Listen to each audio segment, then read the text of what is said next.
Hello बच्चों, आज हम ऑसिलेशंस का सेकंड लेक्चर स्टार्ट करते हैं, जिसमें आपके बुक के बिट के हिसाब से 5.5 बिट नंबर, उसमें क्या देखने वाले हैं हम acceleration A, velocity V and displacement X of the particle performing simple harmonic motion. So let start.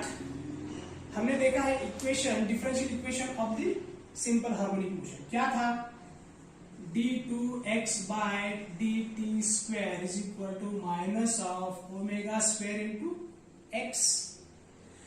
सो अभी यहां पे डबल डेरिवेटिव है, किसका है, डिस्प्लेसमेंट का विथ रिस्पेक्ट टू टाइम। अगर डबल डेरिवेटिव रहता है with respect to time displacement का, तो उसको क्या बोलते हैं, एक्सेलरेशन, और सिंगल डेरिवेटिव लेते हैं तो वेलोसिटी। सो यहाँ पे डिस्प्लेसमेंट का डबल डेरिवेटिव है, so we have got the acceleration, this is nothing but acceleration. So acceleration is equal to minus of omega square x. You can write acceleration is proportional to, because omega square is constant, तो क्या लिख सकते हैं हम, minus of x. मतलब acceleration जो है वो डिस्प्लेसमेंट को डायरेक्टली प्रोपोर्शनल है, लेकिन उन दोनों का जो डायरेक्शन है वो एक दूसरे से अपोजिट है। ये भी हम यहाँ से कह सकते हैं, ये पहले लेक्चर में भी मैंने आप लोगों को बताया था। So we have got acceleration is equal to minus of omega square into x. So we have got the first equation, that is a is equal to minus of omega square into x. So now get on to the next equation, that is velocity. Velocity का equation हम कैसे find करेंगे। सो वहां पे तो मैंने results लिख के रखे हैं, जैसे कि पहला रिजल्ट है a is equal to minus of omega square x. दूसरा रिजल्ट क्या आएगा, वेलोसिटी का। सो हम उसको लेते हैं यहाँ पे। तो जैसे कि अभी लिखा था मैंने d2x by dt square is equal to क्या था, minus of omega square into x. अभी इसको और मैं ऐसा लिख सकता हूं, या लिखता हूं d by d t of dx by dt। Split किया है मैंने, डबल डेरिवेटिव को सिंगल डेरिवेटिव में स्प्लिट किया है। So minus omega square into x. So dx by dt क्या है, dx by dt is nothing but velocity. So d by dt of v, ये चीज क्या है, velocity, displacement upon time. So this is equal to minus of omega square into x. So अभी यहाँ पे मैं एक एडजस्टमेंट करता हूँ, ध्यान दीजिए। मैं लिखता हूँ इसको dv बाय dx, यहाँ पे तो dt है बट मैंने लिखा इसको dv बाय dx। तो एडजस्ट करने के लिए मुझे क्या करना पड़ेगा, dx से न्यूमरेटर में मल्टीप्लाई भी करना पड़ेगा और डिनोमिनेटर में क्या लिखना पड़ेगा, dt लिखना पड़ेगा। सो दैट क्या हो जाएगा, ये dx और dx कट जाएगा, dv बाय dt जो कि हमारा इस इक्वेशन में है dv बाय dt, वो एज इट इज रह गया। तो हमने जस्ट मॉडिफाई किया है। क्यों मॉडिफाई किया है वो हमको अभी समझ में आ जाएगा। सो ये चीज क्या है, वेलोसिटी है, dx by dt is nothing but velocity. So dv by dx को ये लिख लिया मैंने, इसको क्या लिखना है, वेलोसिटी लिखना है। यहां पे लिखने की बजाय मैं इधर पहले लिख देता हूं, is equal to minus of omega square into x.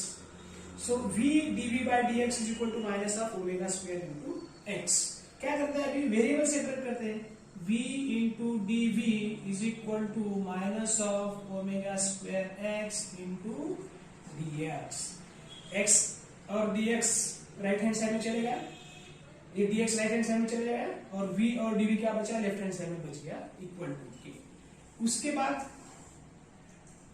सो ये v dv अभी वेरिएबल सेपरेट और x dx right hand side में, तो वेरिएबल सेपरेट हो गए। तो वेरिएबल सेपरेट होने के बाद क्या करते हैं हम, इंटीग्रेट करते हैं, integrating both side, integrating both side, both side का इंटीग्रेट करते हैं हम, तो क्या आ जाएगा, integration of v dv is equal to minus of omega square, constant है तो मैं बाहर निकाल लेता हूं, x square dx, getting it. So इसका इंटीग्रेशन क्या रहेगा, b square by 2 is equal to minus of omega square, sorry ये क्या था, एक ओमेगा स्क्वायर था, this is not a square, omega square है तो मैंने गलती से एक्स का भी स्क्वायर लिख दिया। तो यहाँ पे क्या है, सिर्फ एक्स है, एक्स का इंडेक्स क्या है 1 है। So x into d x, so x का with respect to d x integration क्या बनेगा, एक्स स्क्वायर बाय 2 प्लस, जब भी हम इनडेफिनिट इंटीग्रल सॉल्व करते हैं तो कांस्टेंट ऑफ इंटीग्रेशन लेना पड़ेगा। So we have taken c as a constant of integration, call this as equation number 1। अभी कांस्टेंट ऑफ इंटीग्रेशन यहाँ पे आ गया, मतलब v का जो है वैल्यू, वेलोसिटी का जो एक्सप्रेशन वो पूरा आया नहीं है अभी तक, ठीक है। क्यों, इसमें ये कांस्टेंट ऑफ इंटीग्रेशन की वैल्यू हमको पता नहीं है, तो ये कांस्टेंट ऑफ इंटीग्रेशन का वैल्यू कुछ कंडीशन अप्लाई करके हम कांस्टेंट ऑफ इंटीग्रेशन की वैल्यू निकाल लेते हैं। तो कंडीशंस क्या रखना पड़ेगा, अभी देखो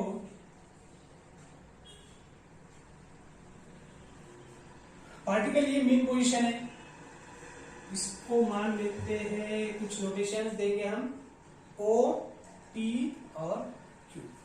O माने क्या है, mean position of the particle. तो ये डिस्प्लेसमेंट हमने क्या लिया था, राइट, OP अगर डिस्प्लेस O से लेके P की तरफ डिस्प्लेस होता है तो प्लस x लिया था, और O से लेके निगेटिव की तरफ या लेफ्ट हैंड साइड में डिस्प्लेस होता है पार्टिकल तो हमने माइनस x लिया था, ठीक है। तो ये जो मैक्सिमम डिस्प्लेसमेंट होता है पार्टिकल का, तो इसको x मानने के बजाय हम क्या बोलेंगे, a, amplitude of the particle. So maximum displacement from the mean position is nothing but amplitude of the simple harmonic motion या फिर एम्पलीट्यूड ऑफ द पार्टिकल। मतलब पार्टिकल ज्यादा से ज्यादा कितना डिस्टेंस तक वो डिस्प्लेस हो सकता है, that is nothing but amplitude. कहां से, लेकिन मेन पोजीशन से। The maximum displacement from mean position is called as amplitude, ठीक है। सो पार्टिकल तो ऐसे में मूव कर रहा है, O से P, P से O, O से Q, Q से O, O से फिर P, ठीक है। सो टू एंड फ्रो मोशन उसका चल रहा है तो वो सिंपल हार्मोनिक मोशन में है, लेकिन उसका जो मैक्सिमम डिस्प्लेसमेंट है आइदर P की तरफ या फिर Q की तरफ फ्रॉम मेन पोजीशन, उसको क्या बोलेंगे, एम्पलीट्यूड, ठीक है। ये भी वैल्यू माइनस a रहेगा, लेकिन उसका मैग्नीट्यूड हम ले सकते हैं प्लस a। सो डिस्टेंस तो हम डिस्प्लेसमेंट तो अभी समझ में आ गया कि a है मैक्सिमम डिस्प्लेसमेंट। अभी मतलब यहाँ पे x की वैल्यू क्या रखने वाले हम, a रखने वाले हैं, लेकिन maximum displacement of the particle जब रहता है तब उसका जो वेलोसिटी है वो रहेगा मिनिमम। कैसे, इसका एक एग्जांपल दे देता हूं मैं आपको। आपने झूला झूला है, जब झूला स्टार्ट करते हैं और एक्सट्रीम हाइट पे जाते हैं आप, तो वहां पे झूला थोड़ी देर रुकता है, मतलब उसका वेलोसिटी क्या बन जाता है, उसका वेलोसिटी बन जाता है 0। ये तो है एम्पलीट्यूड का जो वेलोसिटी, एम्पलीट्यूड मतलब मैक्सिमम एम्पलीट्यूड पे है या फिर सॉरी मैक्सिमम डिस्प्लेसमेंट पे है, P पोजीशन पे है, तब वेलोसिटी क्या रहता है, 0 रहता है। और डिस्प्लेसमेंट कितना रहता है उस वक्त, a रहता है, amplitude a। So when v is equal to 0, v is equal to 0 कब रहेगा, अभी मान लो मेरे हाथ में बॉल है और मैंने बॉल को ऐसे ऊपर फेंक दिया, तो कुछ लेवल पे जाने के बाद वो थोड़ी देर रुकता है फ्रैक्शन ऑफ सेकंड के लिए और फिर नीचे आ जाता है। वैसे ये पार्टिकल भी जब P पोजीशन पे जाएगा तो थोड़ी देर रुकेगा, फिर मेन पोजीशन पे आएगा, फिर रिवर्स आ जाएगा Q तक, फिर Q पे थोड़ी देर रुकेगा, फिर मेन पोजीशन पे आके फिर P पे जाएगा and so on. So maximum displacement होने के बाद जिसका वैल्यू a है, एम्पलीट्यूड है, उस वक्त उसका वेलोसिटी क्या रहता है, 0 रहता है। तो ये कंडीशन अप्लाई करेंगे हम और ये वैल्यू रखेंगे पुट इन 1। सो यहां पे आ गया 0, वेलोसिटी 0 है मैक्सिमम डिस्प्लेसमेंट पे, is equal to minus of omega square. x की जगह पे क्या रखने वाले हम अभी, एम्पलीट्यूड, क्योंकि मैक्सिमम डिस्प्लेसमेंट पे ही वेलोसिटी कितना है, 0 है। मैक्सिमम डिस्प्लेसमेंट पे ही वेलोसिटी कितना है, 0, इसलिए हमने यहाँ पे 0 अगर रखा तो x की जगह पे क्या रखना पड़ेगा, a रखना पड़ेगा। डिवाइडेड बाय 2, तो इक्वेशन का एज इट इज है, प्लस सी। अभी सी को अगर लेफ्ट हैंड में लेता हूं तो माइनस बन जाएगा, ये इधर का माइनस और ये माइनस कैंसिल होके सी इज इक्वल टू क्या बनेगा, omega square a square by 2। तो ये वैल्यू जो है वो हम रखते हैं पुट इन इक्वेशन 1। इक्वेशन 1 में अगर रखते हैं ये वैल्यू तो क्या मिल जाएगा हमको, v square by 2 is equal to minus of omega square x square by 2 plus c की वैल्यू रख दो, omega square a square by 2। So यहां तक मेरे ख्याल से कोई दिक्कत नहीं होना चाहिए। अभी मैं क्या करता हूं, divide multiplying both sides by 2। सो ये इक्वेशन क्या हो जाएगा, v square is equal to, तो ये प्लस वाली टर्म में पहले लिख लेता हूं, omega square a square minus omega square x square. ठीक है, सो अभी अगर मैं स्क्वायर रूट लेता हूं तो v is equal, sorry square root लेने से भी पहले मैं क्या कर लेता हूं, ओमेगा स्क्वायर बाहर ले लेता हूं और अंदर ब्रैकेट में लिख लेता हूं मैं ए स्क्वायर माइनस ओमेगा स्क्वायर। यहां तक दिक्कत कोई मेरे ख्याल से नहीं होना चाहिए। सो अभी स्क्वायर रूट लेता हूं तो v इज इक्वल टू क्या बन जाएगा, प्लस और minus omega under root a square, sorry यहां पे क्या रहेगा, एक्स स्क्वायर रहेगा, ए स्क्वायर माइनस एक्स स्क्वायर। सो ये आ गया हमारा second equation, v is equal to plus और minus omega under root a square minus x square. ठीक है, सो मेरे ख्याल से यहां तक किसी को दिक्कत नहीं होना चाहिए। सो अभी नेक्स्ट इक्वेशन देखते हैं हम, x is equal to a sine omega t plus 5। सो ये एक्सप्रेशन लाने के लिए, ये एक्सप्रेशन आने के लिए हमको फिर से कौन सा वेलोसिटी का जो हमने अभी अभी निकाला है expression, v is equal to plus और माइनस ये वाला, ये हम फिर से यहां पे लिख देते हैं। सो now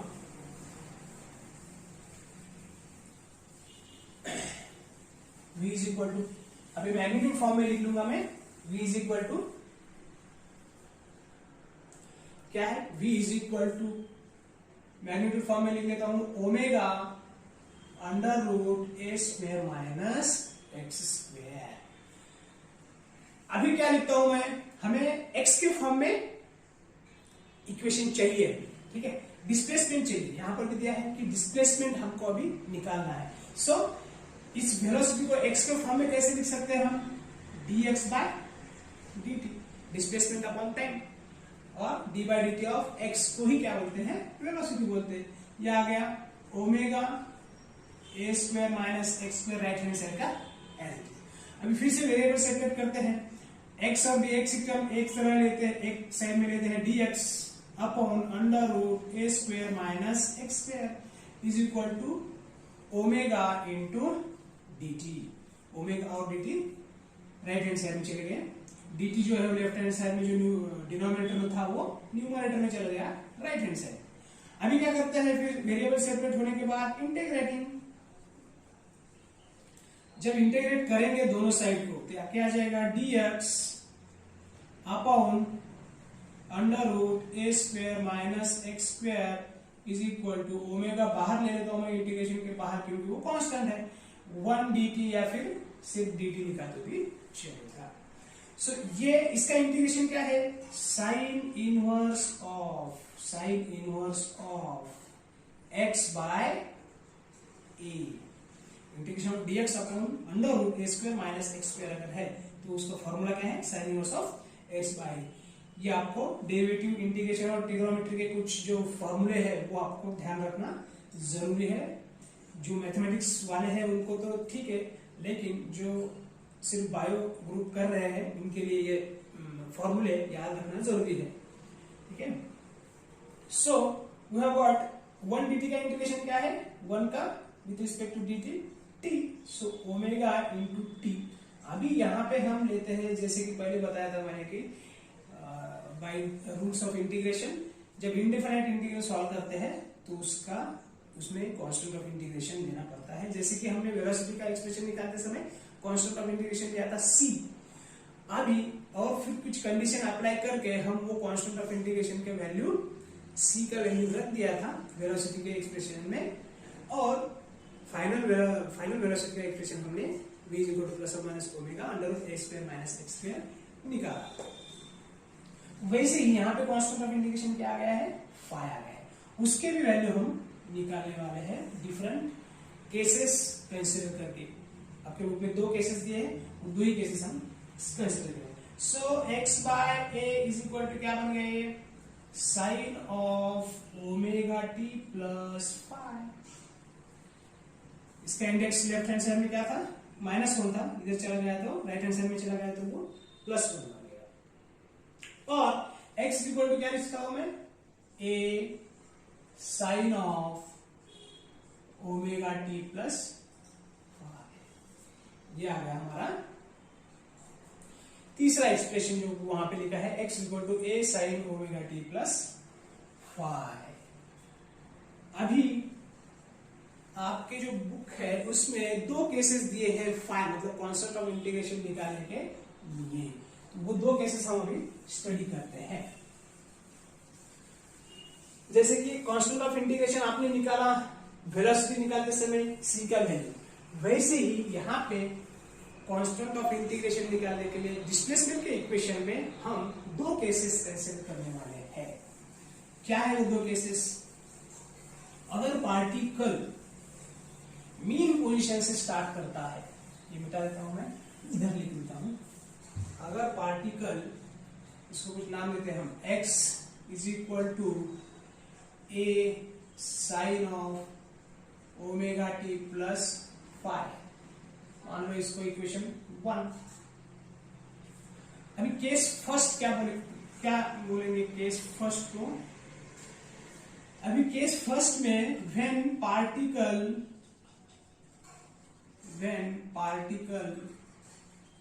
starts from mean position, that is क्या है मीन पोजीशन, यहां पे मैं निकाल लेता हूं, जैसे कि हमने पहले नोटेशंस दिए थे, this is p, this is o mean position and this is q। अभी पार्टिकल कहां से स्टार्ट कर रहे हैं हम, मीन पोजीशन से। यहां पे अभी मान लो पार्टिकल एसएचएम में नहीं है तो डिस्प्लेसमेंट कितना है उसका, 0 है। सो व्हेन x = 0, अभी डिस्प्लेसमेंट 0 है उसका, और हमने वॉच देखना चालू किया है जब टाइम क्या है, 0 है। इस पोजीशन पे जब पार्टिकल मीन पोजीशन से स्टार्ट कर रहा है, या तो हम उधर उसको ढकेलेंगे मीन पोजीशन में लाने के लिए अप्लाई फोर्स करेंगे, या फिर क्यू की तरफ खींचेंगे और उसको रिस्टोरिंग फोर्स और स्प्रिंग एक्शन जैसे हमने देखा। तो ऑसिलेटरी मोशन लाने के लिए हम उसका जो डिस्प्लेसमेंट करेंगे वो मीन पोजीशन से करेंगे, और जब मीन पोजीशन से करेंगे तब हम वॉच देखना चालू करेंगे, या फिर स्टॉप वॉच तब से हम स्टार्ट करेंगे। तो उस वक्त टाइम क्या रहेगा, 0, और डिस्प्लेसमेंट भी क्या रहेगा, 0। हाँ, अभी जब हम इसको फोर्स लगा के P की तरफ या फिर Q की तरफ ढकेलेंगे तो वो रिस्टोरिंग फोर्स की वजह से और स्प्रिंग एक्शन की वजह से, जैसे हमने देखा था, वो टू एंड फ्रो मोशन करना चालू करेगा, सिंपल हार्मोनिक मोशन उसका कंटिन्यूअसली चालू रहेगा। तो अभी t = 0 व्हेन x = 0, इस कंडीशन में दोनों भी वैल्यू क्या है, 0 है, तब इसका मोशन स्टार्ट हुआ है। तो ये वैल्यू रखते हैं हम पुट इन इक्वेशन 1। इक्वेशन 1 में अगर रखते हैं ये वैल्यू तो क्या आ जाएगा, 0, लेफ्ट हैंड साइड में x की वैल्यू क्या आएगी, 0 = a साइन ऑफ t की वैल्यू क्या है, 0 है, तो सिर्फ यहां पे क्या बच जाएगा, फाई बच जाएगा। ओमेगा t 0 × ओमेगा क्या बन जाएगा, 0 बन जाएगा। तो ये a अगर इधर चला जाता है लेफ्ट हैंड साइड में तो डिनोमिनेटर में आ जाएगा, सो 0 बन जाएगा ये पूरा। और साइन फाई का वैल्यू भी क्या बन जाएगा फिर 0 बन जाएगा। तो अभी यहां पे याद रखना है कि फाई पे कौन सा एंगल, फाई की जगह पे कौन सा एंगल रखने के बाद इस पूरे साइन फाई का वैल्यू जो आता है वो 0 आ जाता है। कब कब आता है? व्हेन या फॉर कौन से वैल्यू को? फॉर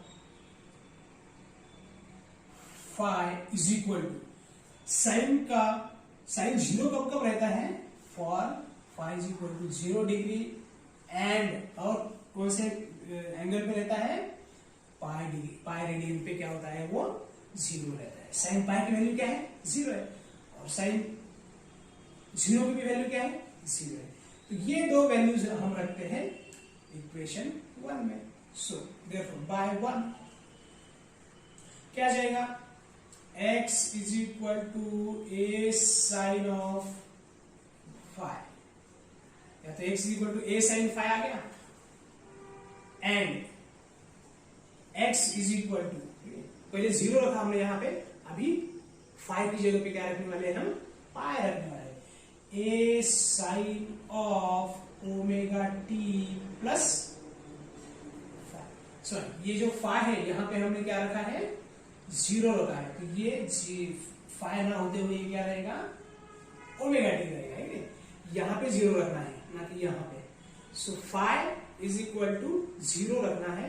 तो ये क्या बन जाएगा? x is equal to a sine omega t, x is equal to a sine omega t. अभी इस फाई की जगह पे और क्या रखना है? पाई रखना है। तो मैं ये मिटा देता हूं और यहां पे लिख देता हूं पाई। सो अभी क्या बन जाएगा? साइन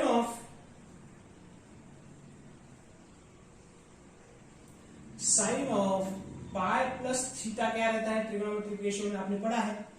तो ये रहता है minus sine of theta. Theta की जगह पे हमारे पास क्या है? ओमेगा टी है। Therefore x is equal to minus a sine of omega t. माने x की वैल्यू क्या क्या आ गई? या तो किधर गया? Plus a sine omega t, या तो फिर माइनस साइन ओमेगा टी। ये साइन लिख देता हूं मैं, साइन ऑफ ओमेगा टी। ये वाला कहां गया? ये वाला प्लस और माइनस, दोनों में वैल्यू आएगी। कब? जब फाई की वैल्यू 0 रखेंगे तो x equal to a sine omega t आएगा। जब फाई की वैल्यू हम पाई रखेंगे तो x इक्वल टू आएगा minus a sine omega t.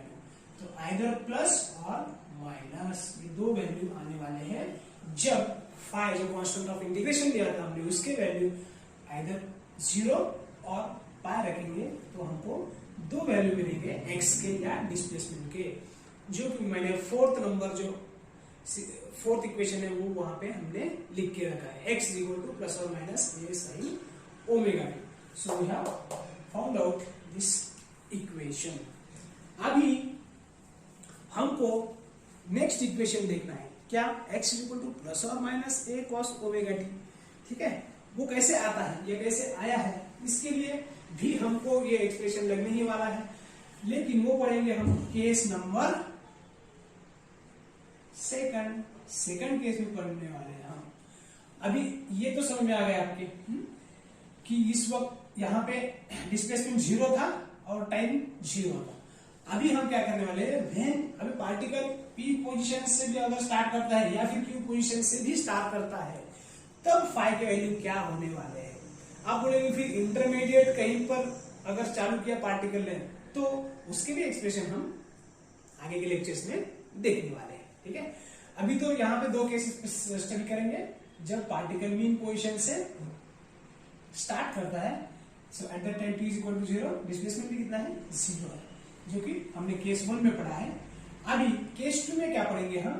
या तो पार्टिकल को खींच के p तक लेके जाओ और वहां पे स्टॉप वॉच चालू करो, ये पार्टिकल को छोड़ो, लेकिन जब हम O से लेके P तक लेके जाते हैं उसको, तो वो एम्पलीट्यूड रहेगा A, मतलब डिस्प्लेसमेंट मैक्सिमम क्या रहेगा? मीन पोजीशन से लेके एक्स की वैल्यू क्या रहेगी उस वक्त ए रहने वाली है। पार्टिकल को हम यहां पे लेके गए, फिर यहां से हमने काउंट करना चालू किया, यहां से छोड़ दिया, तो यहां पर टी की वैल्यू क्या रहेगी, 0 रहेगी, लेकिन डिस्प्लेसमेंट क्या रहेगा, मैक्सिमम रहेगा, that is amplitude A. So when particle starts from, यहां पे क्या लिखना पड़ेगा, extreme position, extreme position, that is T 0, मतलब टी यहां से काउंट, टाइम यहां से, यहां पर जब पार्टिकल आया है हमने तब से काउंट करना चालू करेंगे। उस वक्त x जो है, डिस्प्लेसमेंट जो है, वो क्या रहने वाला है, मैक्सिमम रहने वाला है। तो ये सब चेंज हो जाएगा उस केस में। तो केस 2 में क्या रहेगा, when particle starts from extreme position, that is when t is equal to 0, x की वैल्यू क्या है, a है। ये समझना बहुत जरूरी है यहाँ पे। सो ये वैल्यू रखते हैं अभी इक्वेशन में, इक्वेशन नंबर 1 में। So x is equal to a, so a is equal to a sine of t की वैल्यू 0 है, मतलब ये 0 बन गया, यहाँ पे क्या आ जाएगा, फाई आ जाएगा। ठीक है, so a divided by a, ये लेफ्ट हैंड साइड में आएगा, डिवाइड में चला जाएगा, so a divided by a 1, so sine phi is equal to क्या बन गया, 1। अभी फाई यहां पे कौन सा एंगल रखने के बाद, कौन से एंगल रखने के बाद साइन ऑफ ये एंगल इज इक्वल टू 1 आ जाता है। तो हमें पता है जब फाई रहेगा either pi by 2 and 3 pi by 2, ये दो एंगल को साइन ऑफ फाई क्या रहेगा, आइदर प्लस और -1। पाई बाय 2 पे क्या रहेगा, +1 रहेगा, जैसे कि हम ट्रिगोनोमेट्री में जानते हैं। साइन 90 मतलब यहाँ पे y कॉम्पोनेंट क्या है, मैक्सिमम है, मतलब मैक्सिमम वैल्यू कितना है उसका, 1 है। और 3 पाई बाय 2, ये एंगल 3 पाई बाय 2 है, ये है पाई बाय 2। सो 3 पाई बाय 2 पे मतलब जब पार्टिकल ये जो y है, y की वैल्यू जब, या फिर वर्टिकल एक्सिस में, ठीक है, या y कॉम्पोनेंट बोलेंगे या साइन कॉम्पोनेंट बोलेंगे, वो जब यहां पे है तो मैक्सिमम नेगेटिव वैल्यू है, that is -1। So you have already studied this in trigonometry.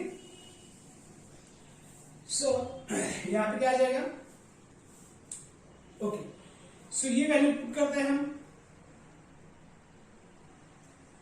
Put values of phi in again equation number 1। so x is equal to क्या बन जाएगा, a sin omega t plus pi by 2। अभी उनको trigonometry का formula पता होना चाहिए कि sine of pi by 2 plus theta क्या होता है, sine of pi by 2 plus theta क्या होता है, cos थीटा। ठीक है, और मल्टीपल यहाँ पे 1 है, 1 पाई बाय 2 है, तो और multiple of pi by 2 plus theta है, तो साइन और मल्टीपल अगर रहा तो साइन में कन्वर्जन कॉस में, कॉस का कन्वर्जन साइन में, ये सब हमने कहीं भी पढ़ा है, ट्रिगोनोमेट्री में पढ़ा है। सो ए कॉस ऑफ थीटा, थीटा की जगह पे हमारे पास क्या है, ओमेगा इंटू टी है। ठीक है, अभी यहाँ पे n लिखा है तो इधर भी n लिखते हैं, दूसरी वैल्यू लगते हैं 3 पाई बाय 2 फाई की जगह पे। So x is equal to a sine of omega t plus 3 times pi by 2। अभी यहाँ पे ये एक फॉर्मूला आपको पता होना चाहिए कि 3 times pi by 2 plus theta is equal to minus of cos theta. So 3 times pi by 2 मतलब 270 डिग्री, 270 डिग्री प्लस 5 मतलब कौन से क्वाड्रेंट में चला गया, 4th क्वाड्रेंट में चला गया। तो 4th क्वाड्रेंट में ये जो साइन है वो क्या होता है, निगेटिव होता है, इसलिए यहाँ पे माइनस ऑफ कॉस थीटा आ गया। सो यहाँ पे क्या आ जाएगा फिर, x is equal to minus a cos of omega t theta. sin 3π/2 plus theta, sin 3π/2 plus theta, theta की जगह पे क्या है हमारे पास ओमेगा टी है, तो थीटा की जगह पे क्या है हमारे पास ओमेगा टी है, इसलिए -a cos थीटा की जगह पे ओमेगा टी। सो जब फाई इज इक्वल टू π/2 है, जब फाई इज इक्वल टू π/2 है, जब फाई इज इक्वल टू π/2 है, उस वक्त क्या है value x is equal to a cos of omega t. जब फाई इज इक्वल टू 3π/2 है, जब फाई इज इक्वल टू 3π/2 है, इस इक्वेशन में रखने के बाद x इज इक्वल टू क्या आएगा -a cos of omega T. So we have what x is equal to either plus और minus cos of omega t. This is how we have studied two cases as far as displacement of the particle is concerned. यहां तक मुझे लगता है किसी को doubt नहीं होना चाहिए. If you have any doubt, then kindly comment. I will definitely solve it and let you know. And if you do like this, subscribe the channel and recommend, share with your friends. Thank you.